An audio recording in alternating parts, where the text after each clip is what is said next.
আসসালামু আলাইকুম বন্ধুরা, স্বাগত জানাচ্ছি আমাদের চ্যানেল তাজ এগ্রো ফার্মে। আবার একটি নতুন ভিডিও নিয়ে চলে আসলাম আপনাদের সামনে।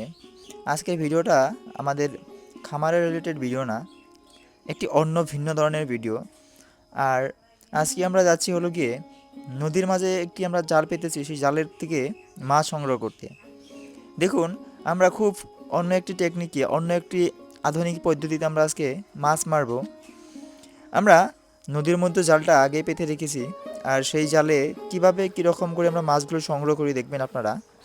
বন্ধুরা, আজকের ভিডিওটা একদম পুরোপুরি গ্রামের যে পরিবেশ এবং গ্রামের মানুষ যেভাবে জীবনযাপন করে এবং গ্রামের মানুষ যেভাবে মাছগুলি নদীর থেকে সংগ্রহ করে বা মারে, আমরা সেই মাছ মারা টেকনিকটা আজকে আপনাদেরকে দেখাবো।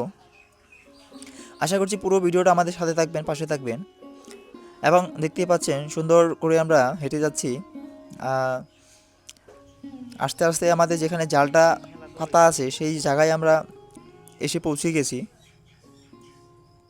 আস্তে আস্তে আমরা পানিতে নেমে যাচ্ছি এবং জালের চারপাশে আমরা 4টে খুঁটো গেড়ে রেখেছিলাম, আর সেই জালের খোঁটা ধরেই আমরা জালটাকে টানে উঠাবো। দেখতে পাচ্ছেন যে আমি এক সাইডে ধরে জালটা টানাটানি করতেছি এবং ভিন্ন 3 পাশে 3জন। তো বন্ধুরা, এরকম করে আমরা জালটাকে টেনে টেনে আমরা মাটির দিকে নিয়ে যাচ্ছি। আর আস্তে আস্তে আমাদের জাল থেকে যেগুলো গাছপালা ছিল সেসব আমরা বাইরের দিকে ফেলেছি। আমরা এই জঙ্গল এবং যে আমরা গাছপাতাগুলো দিয়েছিলাম সেসব আমরা মূলত জাল থেকে বাইরে ফেলছি। আর বিশেষ করে এসব দেওয়ার কারণ একটাই, উদ্দেশ্যগুলো হচ্ছে যে এই গাছপালার ভেতরে মাছগুলো রাত্রেবেলা আশ্রয় নিয়ে থাকে। তো বন্ধুরা, আমাদের গাছপালা আস্তে আস্তে সাফা করা হয়ে গেল এবং আমরা দেখব কতগুলো মাছ আমাদের জালে পড়েছে। আমরা ভিন্ন দিন যেরকম করে মাছগুলোকে দেখতে পাই, আজকে সেরকম মাছ জালে দেখা যাচ্ছে না। আর আস্তে আস্তে আমরা জঙ্গল গাছগুলো সব ছাপা করে নিয়েছি। এখন হলো আমাদের মাছগুলো দেখার পালা। আর একটি মানে গাছপালা ছিল, সেটা আমরা এখনও ফেলে দিচ্ছি বাইরে।